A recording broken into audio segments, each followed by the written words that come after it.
Hi, welcome everybody. Welcome to this week's patent webinar in a series of patents. Today we're going to be talking about patent alternatives, utility design, and plant patents and trade secrets. Again, we have Matthew Grumbling with NGUYEN TARBET LLC. He's been doing an awesome job about giving us all the information and all the ins and outs about all the patent knowledge we need. If you have any questions, you can please put them in the chat and I'd be happy to answer them. And so welcome, Matthew. Thank you, Julie. Good to be here. So this presentation, again, my name is Matt Grumbling. Here's my email address here up at the top, mattgrumbling@ntiplaw.com. It's great to be here. It's great to be involved with the small business community, the entrepreneurial community here in the west side of Phoenix. My presentation today is about patent alternatives, utility design and plant patents, and trade secrets. I'll touch a little bit on confidential information as well. You know, up until this point, we're several weeks into the series. Up until this point, I've been focusing on utility patents, and that's what people usually think of as being a patent. But there are some alternatives to that utility patent. And I'll just talk about the utility patent at very, very high level today. Then I'll talk about the other types of patents also at a very, very high level. And with the view toward giving you, you know, just kind of an idea of what the alternatives are out there. Utility patents aren't for everybody, and there are alternatives that can be very helpful. So let's start off here. I'll talk. These are today's topics: utility patents, design, plant, and trade secrets. There's some general differences between the types of patents. One is just the subject matter covered. Also term. The term can vary, and that means just the length of time you have to exploit your patent, to use your patent to protect your invention. Then the requirements for applications are different. And then there are the types of claims, and also what constitutes infringement and how do you prove it. So the utility patents is a real broad overview and sort of just a refresher. Let me move this out of the way.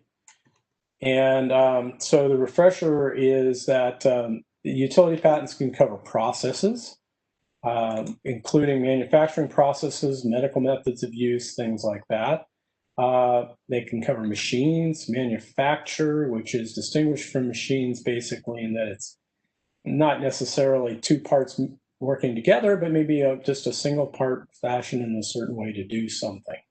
Maybe a unique kind of pot that you can grow plants in that you know, have certain features to it. It would qualify as a machine. And then there are compositions of matter, which can include new compounds, can also include combinations of compounds. Those compounds could be polymers. Maybe they're, you know, the way that these things are distinguished from one another can vary. But so that's your composition of matter. I spoke in previous weeks about how things that are naturally occurring compounds, unless they are somehow changed materially, are not patentable. I also talked about how some processes, if they're merely mental processes or very abstract processes, are not covered. So the term for utility patents, 20 years from, this is the easy way of putting it. There's a much more complicated way, and more technically correct, but basically the way you can think about it is there are provisional applications and non-provisional applications. And a non-provisional application gets a filing date, and you can file continuations or divisionals off of that application. Well, the very first one that you file in the United States is when the clock starts ticking for the 20 years for your patent. So let's say I filed a brand new patent in the United States, and for whatever reason I wasn't able to convince the examiner that it was that it was allowable. I file a continuation of that. The examiner says, well, that's great. Let's say I filed the first one today. Any application I file as a continuation or divisional from that would get a term of 20 years from October 13th, 2020. So basically October 13th, 2040. Now there are some exceptions to that, but I'm not going to go into those. I covered those in a previous presentation. And those exceptions only lengthen the term. There aren't any that shorten it. The application requirements are that you have to have a specification as a written description and drawings if applicable. Not everything needs a drawing. A lot of chemical things don't need a drawing because you can put the chemical formula is actually in the specifications and you don't need a separate drawing for that. And some processes don't really need a drawing, but sometimes if it's a complicated process, you might want to put in a flow chart. That's a type of drawing that you could put in there. We like to put those in there. It helps in just the drafting patent application to have a drawing or something to reference. Then you must have at least one claim. The claim is really what sets out the boundaries of what your invention is, and they're just like a title deed for a piece of land. The claim sets out what exactly the boundaries of invention space are that you call your own, and you can exclude others from using. Then you have to have a filing fee, and you also have to have an inventor oath or declaration, basically because constitutionally inventors get patents. The inventor has to say, "I invented this." Those are pretty standard requirements. And to prove infringement of a utility patent, if somebody makes or in the U.S. or outside the U.S. by a process patented in this country, then that could constitute infringement. If somebody uses it, maybe they didn't make it, but maybe they found it or something, or somebody sold it to them, and that person who sold it to them wasn't authorized to sell it under the patent, you could sue the person using it. You could also, and that would also apply to processes, selling or offering for sale. Somebody just offers it for sale, you can sue them for patent infringement, and you can get what's called an injunction, where you can keep them from continuing to sell. And then also importation. So, and there are special parts of the law that allow you to, in fact, enlist the help of the border and customs agents to stop infringing articles at the border and impound them. So that's basically utility patents in a nutshell. I know it's not very informative. If you want more informative ones, go back and review the earlier ones. But that's a utility patent. I'm going to contrast those utility patents. And let me see here if I can pull up. See if I can pull up a utility patent just to show you one. Here's a utility patent. I picked out 10,000,001. So I thought it was interesting. First off, it shows you there are more than 10 million patents issued. This one issued back in 2018, so we're probably getting close to 11 million now. And you can see it has a lot of information on the front of it. It has drawings. There's almost always a representative drawing on the front. Here you can see this. I was talking about a flow chart. There's one right there. And there's a lot more information that I covered in a previous session. And then there's the figures. And then there's the written description. And at the very end, if I can scroll all the way down there, we have the claims. So you can see that patent has all the parts that it's supposed to have in order to be a utility patent. So, design patents. Now, what is a design patent? Well, let's talk about the subject matter and the term of design patents. The subject matter is it has to be an ornamental design. So it's kind of an interesting thing that let's say these glasses that I'm wearing here. I haven't checked, but I would presume that they're covered by some sort of a design patent, or maybe they were at some time in the past and it has expired. It only covers the ornamental design. It does not cover the utility of them, but the ornamental design has to be applied to some article that is used in commerce. So glasses would be a form of subject matter that would be covered by an ornamental design. Another one you might be familiar with is the shapes of automobiles.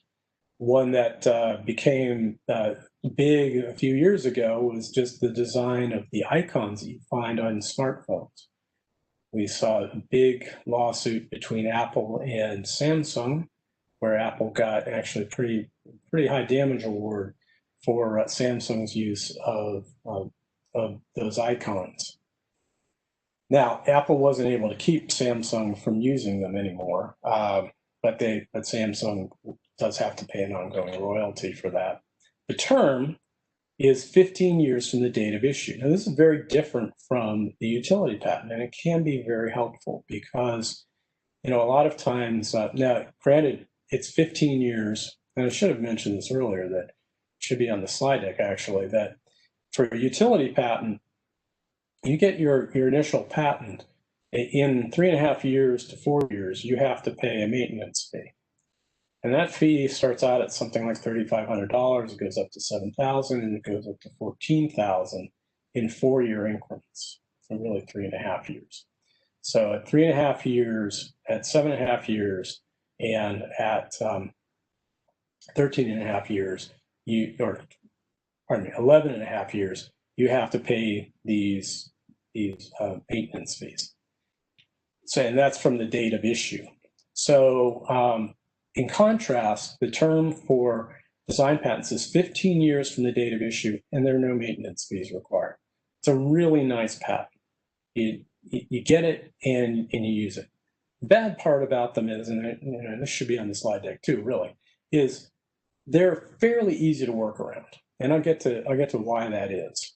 But if you work in an industry where it's not so much the functional aspect of of an article that makes it unique in its market, it's more of its ornamental design, how it looks. Automobiles or sometimes just parts. It could be an OEM or it could be a non-OEM part. It could be something that's unique in its market. Let's see, rims on cars. It could be covered by bumpers, things like that. A bumper is a bumper in a sense. They all have to pass the same specs, and they probably all have some of the same composite parts in them, but how they look, that's going to make a difference in their acceptance in the community or in the market. So that ornamental design is important to capture or cover in some cases. So let's talk about the requirements and the claim types. The application requirements are super simple. You need to have drawings. Can't have design patents without drawings. In fact, that's all you're really allowed to have. Front, side, top, bottom, perspective views. You need to have those. You pretty much need to have every angle that you can look at this thing from that an ordinary observer would find important for distinguishing your design from somebody else's design. The claim, you get one. That's it. One claim. And basically, it says the ornamental design embodied in eyeglasses as described and depicted herein, something along that line. There it is. Here's an example of an upper shoe or shoe upper. Ornamental design for a portion of a shoe upper as shown and described. So let me see if I can find us a design patent to look at. Here's one. It covers a crochet workstation. This is design. I thought I was going with the symmetry thing here. This is 400,004 back in 1998. And there you go. There's a crochet workstation. And so there's one angle of it. It's actually kind of big. Shrink it down so we can see it. There it is, figure one. And you'd think that's pretty much it. Oh no, it's got some other views. It's got some views from the side, and probably the other side. And there we go. That's from the top, and that's from the bottom. And if we slide all the way up here, this is one big difference between utility patents. Remember, the utility patent had the claims at the end. This claim is right here. It's the only one, the ornamental design of a crochet workstation as shown and described. That's all, that's what you get. So let's see.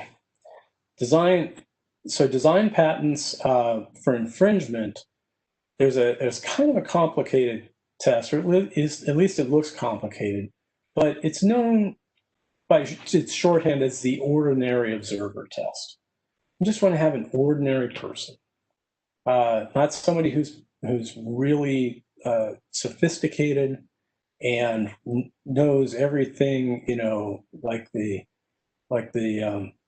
editor from the Devil Wears Prada. She doesn't need to have that kind of, you know, that kind of knowledge of designs. She only needs to have such as, you know, somebody who ordinarily would shop for a particular thing.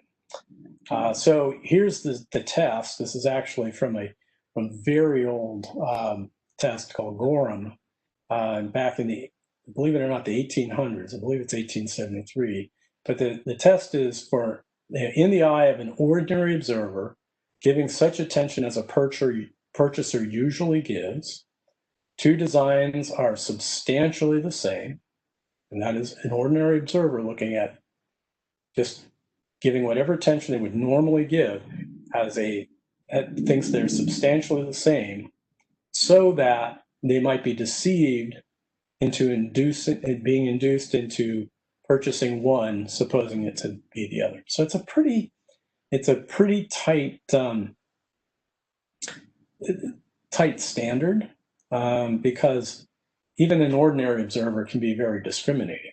But this is a jury question. These things are very rarely decided by judges, and normally, you need to have a focus group, right? And in our legal system, a focus group is 8 to 12 people, depending on the size of the jury. This would be a civil matter, so it wouldn't necessarily be 12 people, but it could be as few as 6. But you need some meeting of the minds to decide what an ordinary observer is, and what an ordinary observer, what kind of attention that purchaser would give, and whether these things are substantially the same, if they would, and honestly, this is the jury instruction the jury would get. And they would have to make of it what they can. One thing I would like to note here is that there's no intent requirement. This is true of all patents, actually. Infringement is a question of strict liability. You don't have to intend to infringe. You do intend to infringe, and that can be proven, then that actually can enhance damages. But there's no intent requirement for the infringement itself. So if you didn't mean to knock off somebody else's design patent, but you did, whether you copied it directly or whether you came up with it on your own, you're on the hook for infringement. So that's actually, again, it's really good for a design patent owner. Again, I talked about how it's not that hard to work around them. You can change the designs enough so that they don't meet this test. But it is, if you're the patent owner, it doesn't take you much to get into court on these things. And normally you don't go to court. Normally they would settle outside of court.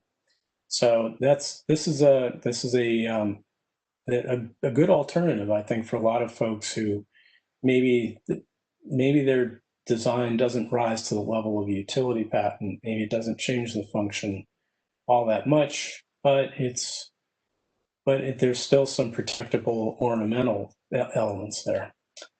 Let's just talk very briefly about plant patents. I just want to make you aware that they exist. I know that there are folks in agriculture around here, and maybe they might be interested in plant patents. I should say that if mutant seeds can be covered under the utility patent as a compound, believe it or not, and there's pretty old case law. But plant patents, they're intended for a different type of horticulture, botany. So let's just talk about the subject matter and the term. The subject matter is, first, there has to be an invention or discovery, and it can be discovery is an important word there. It's not so important in utility patents anymore, but it's really important in plant patents. And asexually reproduces, and that's important. It has to be asexually reproducing. You have to take a part of a plant and somehow cause it to root and grow in that way. If you reproduce it from seeds, first off, I'm not sure that the discovery of it is going to be patentable. Secondly, you might have a hard time describing it under the utility statute. But most importantly, it doesn't meet this plant patent standard here. So it has to be a distinct and new variety of plant, and you have to be able to describe it as a new variety of plant. You've got to be able to say how it differs from the plants that already exist. And if you're in botany, you know what a sport is. I kind of do, but not really. Mutants, hybrids, and newly found seedlings. And then there's an exception here for tuber-propagated plants or a plant found in an uncultivated state. So if you found one out in nature, that doesn't count. It's got to be growing in your garden, or something like that. It's got to be a cultivated plant, not a wild plant. So that's the subject matter. I think the key there is that it's got to be asexually reproduced, but it can come in, you can find it in any way other than a tuber or an uncultivated state. So the term is the same as a utility patent. So 20 years from the earliest U.S. filing date. So that's a good long time to take advantage of your plant patent. You'll have a lot of competition out there, but anyhow, it's there. Let's see, the application requirement, you need a written description. You need to tell where and what manner the variety of plant has been found and asexually reproduced. You need to have a full and complete botanical description and characteristics. And you need to, again, describe the location and character of the area where the plant was discovered.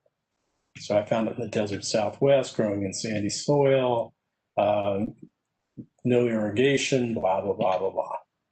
But it has to be in a cultivated state. So it had to be in the plant nursery or something like that. Drawings, they're required. They may be in color, and they must be in color if color is a distinguishing feature. And you only get one claim. And let me see if I can just pull up a plant patent for you real quick, just to kind of show you what a plant patent looks like. Here's one. I actually scrolled down through the figures already.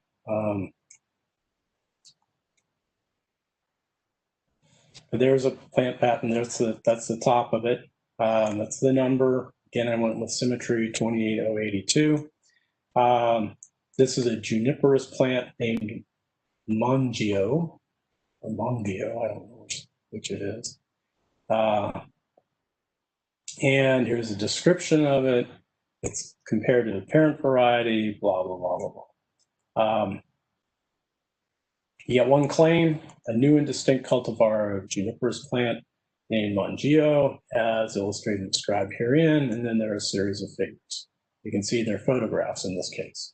They may have even been originally in color, but that wouldn't show up in these copies here. You'd have to probably send to the patent office for a copy of the original patent if you wanted to see that.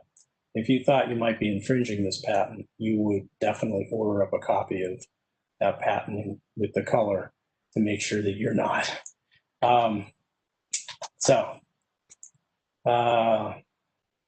plant patents, infringement, you can keep somebody from selling or marketing, importing, sexually or asexually reproducing.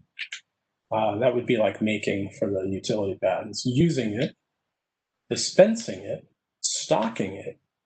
And there's one exception to use it to apply for a valid U.S. plant patent. And I guess the theory being there, how else do you get from an old asexually reproduced plant, how in the world do you get a new one, a new variety or something like that?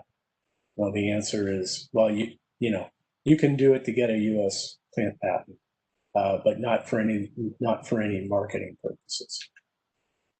So let's launch into trade secrets, and we'll spend the rest of the time here talking mostly about trade secrets. Trade secret is it's kind of the fallback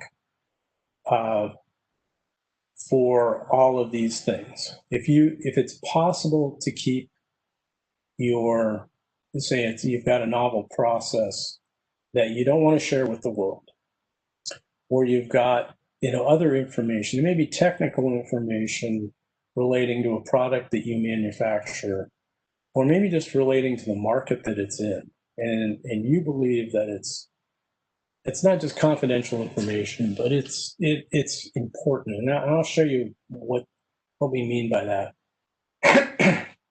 If you can show that, you can protect it as a trade secret. So let's talk about. Let's first off mention that every state in the union but 2 has adopted the Unified Trade Secret Act. The 2 that have not are New York and North Carolina. New York has its own trade secret statute. North Carolina also has its own trade secret statute, but if you go and you read it, while their legislature didn't say we're adopting the UTSA, they seem to have copied an awful lot of it. So it's pretty similar. So in essence, everywhere but New York, the UTSA is in place. But it's always a creature of state law. So the common law that has developed around the state law is state developed. It's not federal, and that's kind of important because it means that it may be interpreted a little differently in different states, and one state may not follow the case in another state, and they don't have to, and they're not required to. So understand that you need to think about the state in which you're going to bring this lawsuit, in which law applies. That's for your lawyer to worry about. The important thing for you to worry about is that there are trade secrets out there. By the way, the UTSA has been introduced in New York. It just hasn't been enacted yet. And I talked about how North Carolina is similar. In Arizona, it's been codified as the Arizona UTSA, and there are the sections right there. So what's a trade secret? A trade secret is any information, including formula, pattern, compilation, program, device, method, technique, or process that derives independent economic value, actual or potential, from not being generally known. So those are the 2 arms. You got to ask if it's got independent economic value and from not being generally known. And I talked about some of the things it could be. It could be, particular things that you do in a particular process to make your whatever product you're making. Or maybe if you're a service provider, maybe you do something special behind the scenes that nobody sees but you, that really make a difference in how your customers perceive your service and the amount of money they're willing to pay for it. So if your competitors knew it, and you know, honestly, this is where trade secret kind of bumps up against both patent law and antitrust law. And that is, you know, this is one case in which you're legally allowed to bump up the price of your product or service by doing something that your competitors don't do. And as long as it remains secret, you can protect that. You know, one of the standard examples in just about every class I've ever taken on trade secret is the formula for Coke, you know, Coca-Cola.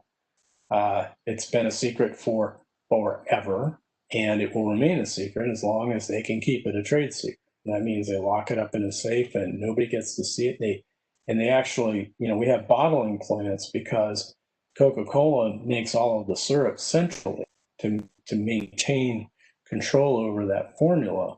And then they send it out to bottling plants to put it to do like the last mile delivery of a finished product.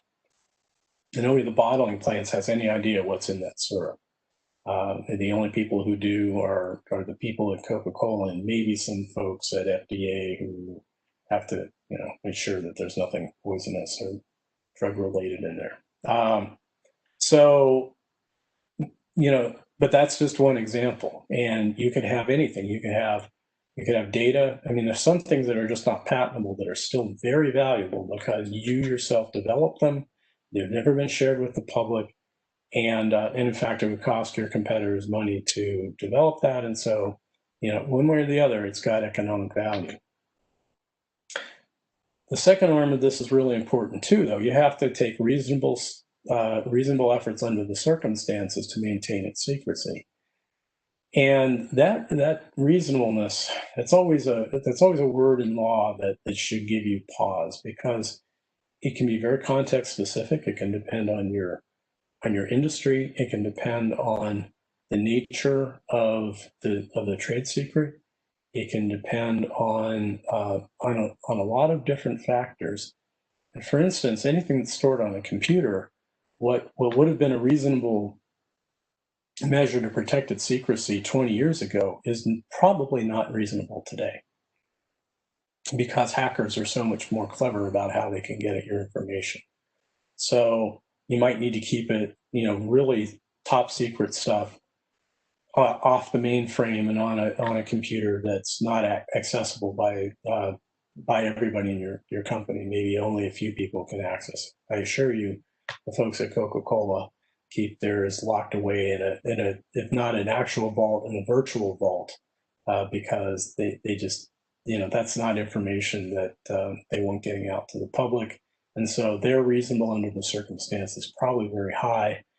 If you're in a very competitive business where hackers would be very interested in getting your information, you probably want to crank up the efforts that you make to protect your trade secret.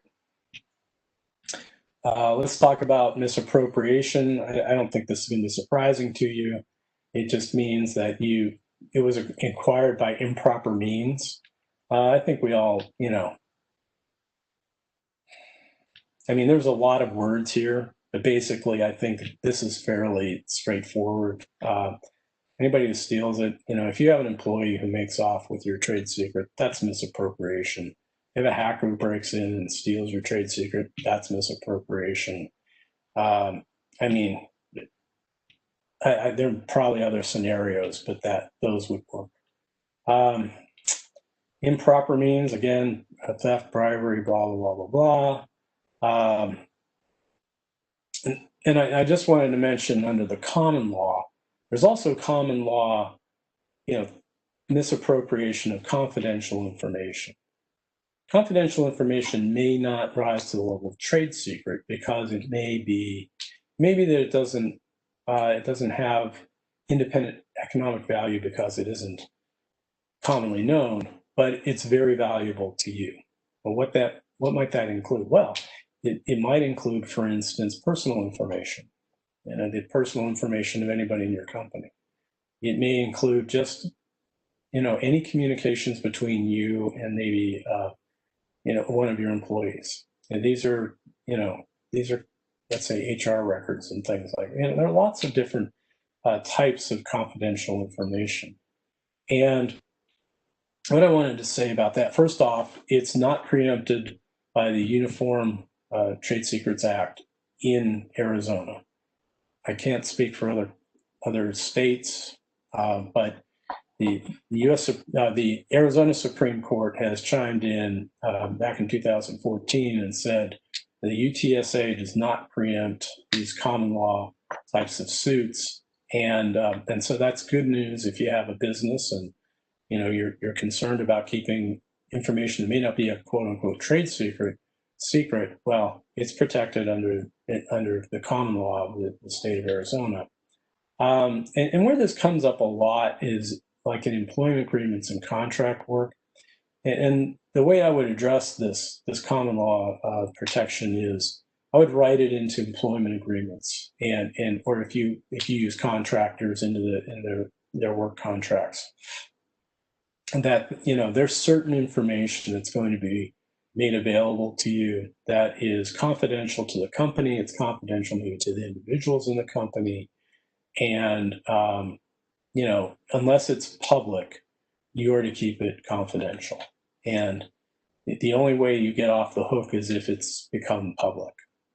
So, and we call those confidential disclosure agreements or non-disclosure agreements. Some people might feel a little hinky about signing something like that, but they're really for the protection of the company and for the individuals in the company. There may be some whistleblower statutes or something that cut the other direction for, extreme examples, but generally speaking, you can write that into and you should write it into an employment agreement or a contract work agreement.